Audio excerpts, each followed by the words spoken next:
యేసుక్రీస్తు వారి అతి శ్రేష్టమైన నామంలో ఈ అనుదిన జీవం అనే కార్యక్రమమును మేము ప్రేమతో ఆహ్వానిస్తూ ఉన్నాను. దేవుని మహాకృపలో గతించిన దినములన్నీ ఆయన భద్రత ప్రభు మనకు అనుగ్రహించినందుకు ప్రభుకు మహిమ కలుగును గాక. ఈ దినము దేవుని వాక్యమును జ్ఞానం చేసుకుందాం. ఆదికాండ గ్రంథము 17వ అధ్యాయము 1వ వచనము. నా సన్నిధిలో నడుచుచు నిందారహితుడవై యుండుము. ఇక్కడ ఒక అద్భుతమైన మాటను ప్రభు ఉపయోగిస్తూ ఉన్నాడు. ఆయన నా సన్నిధిలో నీవు నడుచుచు నిందారహితుడవై ఉండుము. ఇదేనా నిజమే. అనేకమైన మార్గముల గుండా మనం వెళుతూ ఉన్నాం. అనేకమైన రీతిలో మనం జీవించగలుగుతూ ఉన్నాం.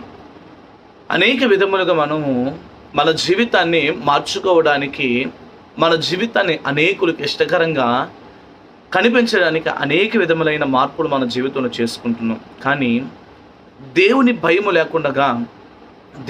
లేకుండా మనం ఒకవేళ నడిచినట్లయితే అది మనకు భద్రతగా ఉండదని మర్చిపోవద్దు. ఇదేనా అనేకమైన మనుషులు మెప్పించడానికి, మనుషులను గణపరచడానికి, మనుషుల ఎదుట వారు హెచ్చింపబడడానికి వారి యొక్క జీవితాన్ని వారి ముందు ఎంతో విధముగా ఎన్నో రీతులుగా మారుస్తూ ఉన్నవారు అనేక మంది కనిపిస్తూ ఉన్నారు.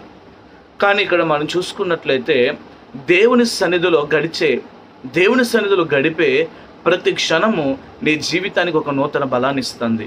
నువ్వు లోకంలో బ్రతికిన దినాలు నీకు ఎంత సురక్షితంగా జీవించగలుగుతావో నాకు తెలియదు. కానీ ప్రభు ఎదుట నువ్వు ఉంచిన విశ్వాసము, ఆ నూతనమైన జీవితము నీ జీవితానికి ఒక ఉన్నతమైన రీతిలో ఒక గొప్ప కార్యాన్ని జరిగిస్తుంది.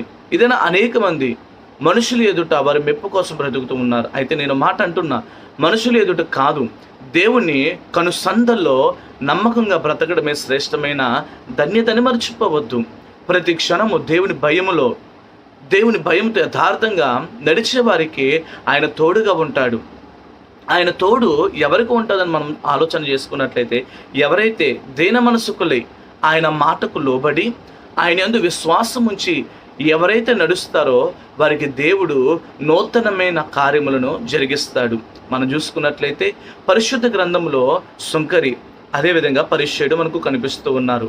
వారి యొక్క జీవితము, ఒకరేమో ధనముతో, ఆస్తిపాస్తులతో, అనేకమైన విలాసమైన సౌకర్యములను బట్టి మనుషులను కనపరుస్తూ ఉన్నారు, కానీ దేవుని మరిచిపోయిన స్థితిలో ఉన్నారు. ఇదే నీవు కూడా నీకు కలిగిన వాటిని బట్టి, నీకు కలిగిన స్థితిగతులను బట్టి మనుషుని తక్కువ చేసి, నీకన్నా తక్కువ వారిని తక్కువ చేసి, నీకన్నా లేని వారి ఎడల నువ్వు చిన్న చూపు చూడడానికి ప్రయత్నిస్తున్నావేమో. అయితే ఒక మాట జ్ఞాపకం చేసుకో, ఆయన కన్నులు లోకమంతటా సంచారం చేస్తున్నాయి. అది దీనుల పైన కృప చూపడానికి ఆయన సంసిద్ధంగా ఉన్నాడని మర్చిపోవద్దు. మనం ఎక్కడున్నాం, ఏ పని చేస్తున్నా దేవుని భయం కలిగి ఉండటమే ఆయన సన్నిధిలో నడవడము, ఆయన సన్నిధిలో జీవించడమని మర్చిపోవద్దు. ఈ నడక మన జీవితానికి దైవిక నడిపింపును, రక్షణను ఇస్తుంది. నా ప్రియ సహోదరుడా, ఆ సుంకరి ఏం కలిగి జీవించాడనంటే దేవుని యందు విశ్వాసము, దేవుని యందు నిరీక్షణతో భయభక్తులు కలిగి జీవించినట్లు మనకు కనిపిస్తూ ఉంది. పేదవాడే, ఏమీ లేని స్థితిలో ఉన్నవాడే, కానీ వానిలో ఏముందనంటే దేవుని సన్నిధిలో ఏ రీతిగా నడిపింపబడాలో, ఏ రీతిగా జీవించాలో, ఏ రీతిగా బ్రతకాలో, ఏ రీతిగా దేవుడిని కనపరచాలో అని ఒక ఉన్నతమైన ఆలోచన కలిగి ఆ వ్యక్తి నడిపింపబడుతూ ఉన్నాడు. ఇదన్నా నీ జీవితంలో కూడా, నీ బ్రతుకులో కూడా నీవు దేవుని సన్నిధిలో భయభక్తులు కలిగి నడవాలని ప్రభు కోరుతూ ఉన్నాడు. ఇదైనా అనేక మంది ధనానికి భయపడుతూ ఉన్నారు, అనేక మంది మనుషులకు భయపడుతూ ఉన్నారు, అనేక మంది అనేకమైన విధాలుగా భయపడుతూ ఉన్నారు. కానీ వారి యొక్క జీవితంలో భయమును, ఎవరి యందు భయముంచితే, దేవుని యందు భయముంచితే దేవాతి దేవుడు ఉన్నతమైన కృప చూపిస్తాడని భయముతో నడిపింపబడలేని వారు అనేక మంది కనిపిస్తూ ఉన్నారు. అయితే నేను ఒక మాట అంటుంటున్నా, ఏంటో తెలుసా? మన జీవితంలో ఈరోజు మన స్థితిని చూసి మనం ఉప్పొంగిపోయే వారిగా ఉన్నట్లయితే ఈ రోజు స్థితి ఈ రోజుకి ఉండదు. నా సహోదరుడా, ఈరోజు ఏదైతే దేవుడు నీకు స్థితినిచ్చాడో ఆ స్థితిలో నీవు దేవుని యందు భయభక్తులతో నువ్వు జీవించినట్లయితే దానిని నీ జీవితంలో స్థిరపరిచే దేవుడని మర్చిపోవద్దు. కానీ ఇచ్చిన దేవునిని మరిచిపోయి, నీకు సౌకర్యములను అనుగ్రహించిన దేవుని మరిచిపోయి, నీవు కలిగిన సౌకర్యములను బట్టి నువ్వు విర్రవీగిపోతున్నట్లయితే గనక, నువ్వు హెచ్చింపబడుతున్నట్లయితే, నీ ప్రక్కన వారిని తక్కువ చేసి మాట్లాడుతున్నట్లయితే, నీ ప్రక్కన వారిని నిందించిన రీతిగా మాట్లాడుతున్నట్లయితే ఒకటి మర్చిపోవద్దు, నిన్ను దీవించిన దేవుడు వారిని కూడా దీవించే రోజు ఒక రోజు వస్తుంది. ఈరోజు నువ్వు దీవెన పొందుతున్నావు అంటే అది దేవుని కృపని మర్చిపోవద్దు. ఈరోజు నువ్వు దీవింపబడిన తర్వాత దేవుని యందు భయభక్తులతో నడిచినట్లయితే ఆయన కృప నేను ఆవరిస్తుంది. ఆ శాశ్వతమైన అభివృద్ధి తరతరములు దేవుడు నీకు అనుగ్రహిస్తాడు. దావీదు దేవునికి లోబడ్డాడు కాబట్టి, దావీదు దేవుని యందు విశ్వాసం ఉంచాడు కాబట్టి తన కీర్తి తరతరములకు కూడా అది ఉన్నతముగా మార్చబడ్డది. సౌలు తనకున్న స్థితిని చూచి, తనకున్న పరిస్థితులను చూసి ఉప్పొంగిపోయాడు. నెబుకద్నెజరు రాజు తనకు కలిగిన ఆస్తిపాస్తులను బట్టి, తన నగరును బట్టి ఉప్పొంగిపోయాడు. కాబట్టి తన స్థితి ఏమైపోయిందో తెలుసా? కొన్ని రోజులలోనే తన స్థితి అగోచరముగా మార్చబడ్డాది, ఎవరు ఊహించలేని రీతిగా మార్చబడ్డాది. ఇది నువ్వు దేనికి భయపడుతున్నావో ఒకసారి జ్ఞాపకం చేసుకో. నువ్వు దేవునికి భయపడే వాడిగా నువ్వు జీవించాలి, దేవునికి విజ్ఞాపన చేసే వాడిగా జీవించాలి. లోకపు ఆకర్షణలకు లొంగకుండగా వాక్యానుసారంగా హృదయ శుద్ధితో బ్రతకడమే శ్రేష్టమైన జీవితం అని మర్చిపోవద్దు. దేవునితో యథార్థంగా నడిచేవారి బాధ్యతను ఆయన తీసుకుంటాడు. ఎవరైతే దేవునికి యథార్థంగా నడుస్తారో వారి బాధ్యతలన్నీ కూడా ప్రభు తీసుకుని వారి స్థుతిగతులను మార్చగలిగిన దేవుడు. నా ప్రియ సహోదరి సహోదరుడా, దేవుని భయం లేకుండా జీవిస్తున్నావా? ఆయన నీ అంతరంగాన్ని చూస్తూ ఉన్నాడు. రోజువారీ పనులు తొందరలో మొక్కబడిన కాకుండా దేవుని పనుల్లో నిందారహితముగా బ్రతకడానికి సమయము కేటాయించు.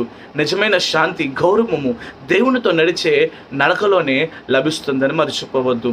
ఇదే నా పైకి భక్తిగా, మనుషులకు ఎంతో భక్తిగా, విశ్వాసవంతుడిగా, ప్రార్థనాపరుడుగా అయ్యో ఏదో విధంగా నువ్వు కనిపిస్తున్నావేమో, కానీ నా సహోదరి, నా సహోదరుడా, ఆయన నీ హృదయాంతరంగాన్ని చూచే దేవుడు, నీ హృదయంలో ఉన్న వేషధారను చూచే దేవుడు, నీ హృదయంలో ఉన్న కపటమును చూసే దేవుడు, నీ హృదయంలో ఉన్న ఆ ఒక బెంకములను చూసే దేవుడు. నువ్వు పైకి అనేకులకు ఆకర్షణంగా కనిపించినప్పటికీ కూడా దేవుడు నీ హృదయాన్ని చూచి నువ్వు ఏదైతే విత్తుతూ ఉన్నావో, ఏదైతే మాట్లాడుతూ ఉన్నావో, ఎవరినైతే చెడుపుతూ ఉన్నావో, ఎవరినైతే బలపరుస్తూ ఉన్నావో, నీ దేవుని వాక్యం అంటుంది వాని క్రియల చొప్పున వాడికి ప్రతిఫలం ఇచ్చేదనని దేవుని వాక్యం సెలవిస్తుంది. ఇదే నాన్న, నువ్వు చెడిపేవాడిగా ఉంటే రాబోతున్న రోజుల్లో నీవును చెడిపోతావు. నువ్వు బలపరిచేవాడిగా ఉంటే రాబోతున్న రోజుల్లో నీ జీవితాన్ని దేవుడే బలపరుస్తాడని మర్చిపోవద్దు. మనం ఏది విత్తుతామో దానిని కోస్తాం. ఏదైతే మనం విత్తుతామో దానిని కోయక మానక ఉండక మానదు. మనము గోధుమలను పంట వేస్తే గోధుమల మీదే కదా మనం కోసేది. అదేవిధంగా ఈ దినాన నువ్వు నీ స్థితిని బాగుంది కాబట్టి నువ్వు దేవునికి భయపడకుండా పైకి ఏదో భక్తిగా జీవిస్తూ, పైకి ఏదో ఉన్నతమైన రీతిలో జీవిస్తూ దేవునికి భిన్నంగా నడిచినట్లయితే ఆయన నీ జీవితాన్ని చూస్తూ ఉన్నాడు.